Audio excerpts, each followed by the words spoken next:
again, everyone. Bob Martin, the RCSubGuy, and this is going to be Chapter 5 of the build-up of this OTW 150th scale Upholder class diesel-electric submarine.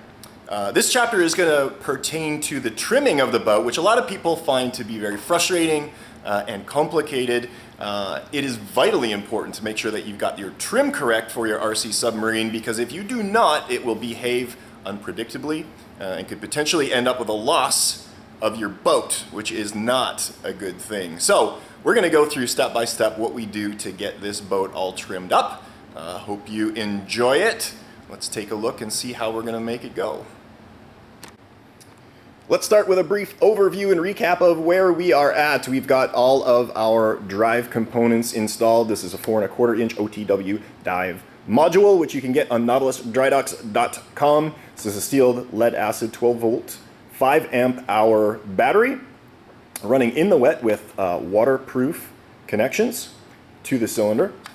All of our linkages are installed, our drive train is installed, rear linkages are all installed, and in the keel underneath the dive module we have already, in earlier video, installed lead shot in the keel, and the amount that was utilized basically brings the level of those beads directly flush with the bottom part of the hull. So basically you fill that keel to the top with the lead shot, fill it all up with resin, and let it cure. And that, I find, gives us a great place to start when we ballast out our boat. What I'm going to do is I'm going to be putting this in the water basically as is, with one exception. Now we've got a lot of weight up front here with this battery that I'm going to want to offset. So the cylinder itself will provide a lot of reserve buoyancy for the boat, so I'm anticipating very little flotation foam to be required in the upper hull. But I am going to install some in the forward section of the boat here, where we've got lots of room and there's going to be no interference. What we're going to be utilizing for that is a Styrofoam brand construction foam. I believe this is by Dow Corning. Comes in 1 inch, 2 inch, and I think it may come in like either 1/2 inch or 3/4 inch sizes as well. Big 4x8 sheets, but you can also buy handy panels 2 feet by 4 feet at your local home improvement store. The reason we go with this is because it's rigid. It does not compress. Which is important, because when you dive deep, if that boat does get down to a depth where the water pressure is going to compress that foam, if you do not have one that's rigid, that foam will compress, your buoyancy will decrease, and you'll soon find yourself on the bottom with no way to return to the surface. So rigid construction foam, it's great, sands easily, cuts easily with a standard utility knife. From my previous videos, you will also have known some rules. Foam always goes high, ballast always goes low. Do not break that rule. Particularly with these boats with large props, you're going to see a lot of induced torque roll, whereas if you're under full throttle, the whole boat will want to twist about its center axis. And we want to minimize that as much as possible. So when we install our foam, we want to do it as high up as possible, but we've got a narrow window to play with. And fortunately for this particular model, we can see it illustrated perfectly, because it is going to be between the waterline and basically the midpoint of the boat, because obviously we can't install foam in the upper hull below the midpoint of the boat. It doesn't go that far. So we've got about a 2-inch window here to play with around the perimeter of that upper hull. So what I'm going to do is I'm going to cut, an 1.5 inch or 1.75 inch strip of foam, and we're going to install that on both sides of the upper hull, utilizing some two-sided tape, which I find works really, really good, particularly in these early stages of trimming. So let's go ahead and do that. About 1.5 inch or 1.75 inch width, and then we're going to go from basically the forward leading edge of that cylinder up to about here, so we don't need to deal with this compound curve. So here is my cut piece of foam. I ensured that both of these are the exact same size, so we've got symmetry about the center axis. And what I did is I cut a diamond pattern in that back side so that it'll conform to that curve. And now what I'm going to do is I'm going to get some standard 3M two-sided tape, put it on the back of the piece of foam there, and stick it into place. I'm going to do that for both sides. Here are the two pieces of flotation foam installed in the upper forward section of the hull. They line up perfectly in the back section here, curve around and mate. And the big thing to do is to make sure after every installation of a piece of foam that you test fit for clearance for your components inside. So that way we make sure that we're going to have no problems binding with linkages or anything like that. So I'm going to stop installing foam at this point, and we are going to need to head outside into the pool, also known as my test tank, and we're going to see how it sits. And this is really you know, the nastiest part, where you need to try and figure out the gross trim for your boat to just get it to the point where it'll float properly. So that's what we're going to do. I'm going to install my periscopes, make sure that we've got all the weight that is applicable to the boat in the boat at the appropriate spots. And then we'll start tinkering around with placement and quantities of foam.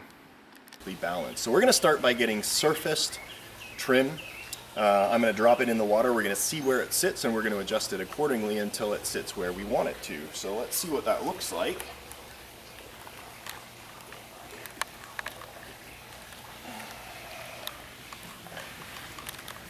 So the hull's filling with water right now.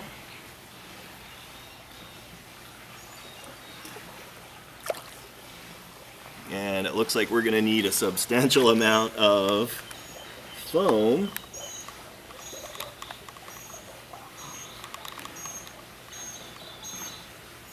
Centered right around these exhaust ports to bring it up to surfaced water line, which is going to be right about there. That's what we're aiming for. So I need to centralize my flotation right here at this midpoint. So I'm going to take this big block of foam, we're going to put that underneath, and we're just going to see what that does.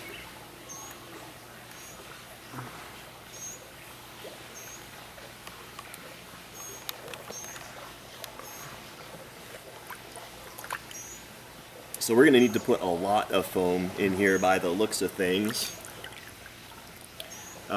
Which is fine because we've got a lot of room in that upper hull, as you know. So first time in the test tank requires us to yank it out, throw some foam in it, and come back out in a few minutes and see what our revisions do.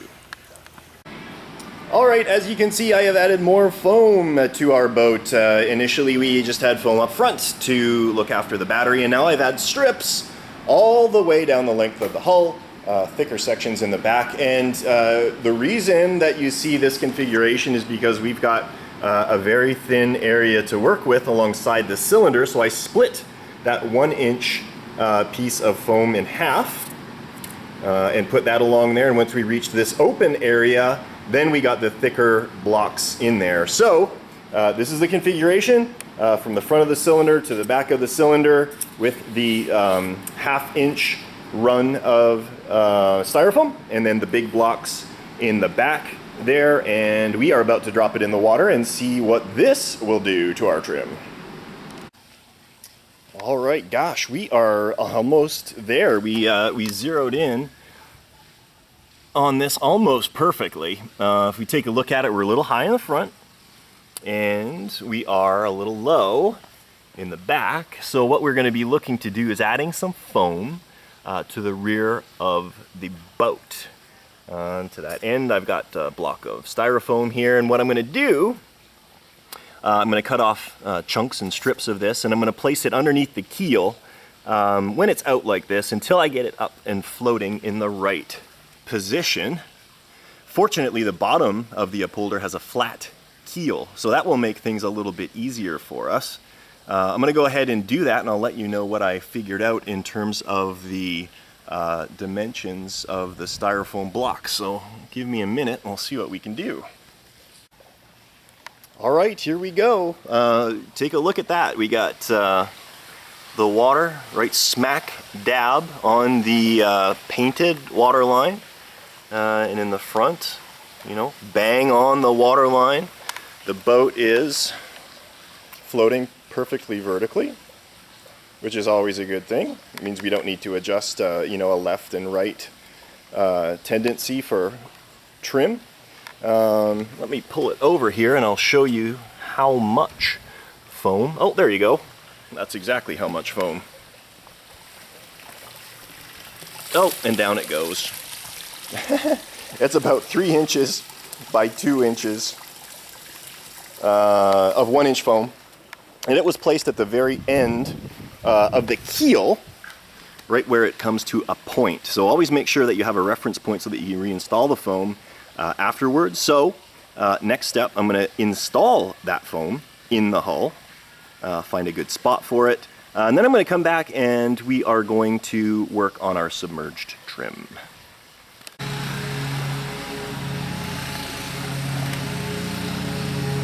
So we've got the boat in the water. It's been trimmed for correct surfaced waterline. I've now got it turned on and we are going to flood the tank and see where it sits when it submerges.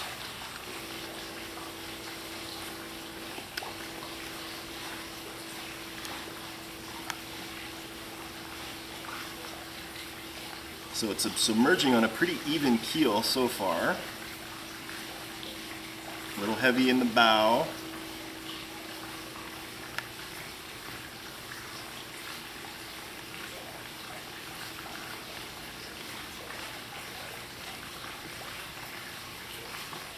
That is actually not too bad at all.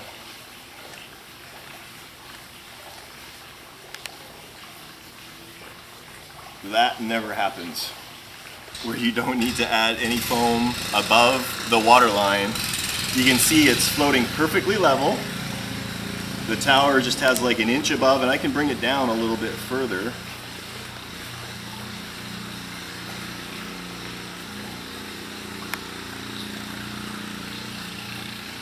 With this ballast system, you've got such precise control over the ballast. You can basically hover there.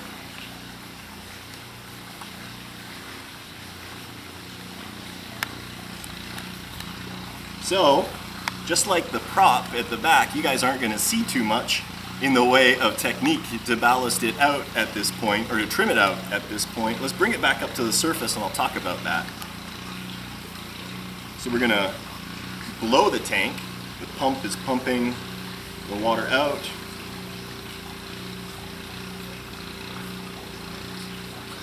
The entire process takes, I don't know, I'm going to guess like around 20 seconds or so. The OTW dive modules are beautiful. I love them. They're my favorite dive module.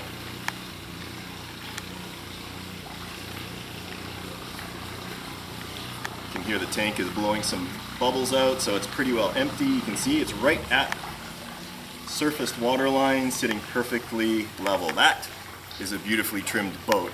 All right, let's. I'm going to turn it off, and we're going to talk about what you would do to trim it out. So, as that boat went down, you'd flood the tank completely. It would be under the water, and typically it would float with the stern high or the bow high.